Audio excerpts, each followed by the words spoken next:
જય ગૌ માતા।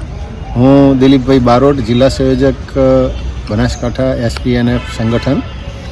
હું સમગ્ર ગુજરાત તેમજ ભારતના ખેડૂત મિત્રોને કિસાન દિવસ નિમિત્તે આજે 23/12/2024ના રોજ મારા સમગ્ર ગુજરાત તેમજ બનાસકાંઠાના તેમજ ભારતના કિસાન મિત્રોને એવું કહેવા માગું છું કે પ્રાકૃતિક ખેતી એ આપણું એક લક્ષ્ય છે અને આપણા મહામહિમ રાજ્યપાલ શ્રી તેમજ આપણા વડાપ્રધાન નરેન્દ્ર મોદી સાહેબ આપણા પ્રાકૃતિક ખેતી તરફ એમને જે મંડાણ કર્યા છે એ બહુ સરસ અને આપણા માટે એક ભાગ્યની વાત છે।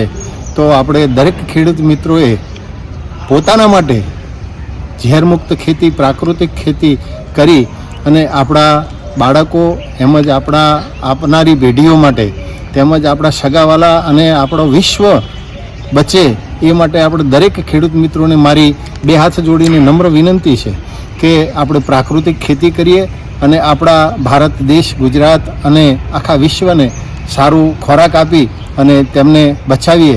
જય ગૌ માતા।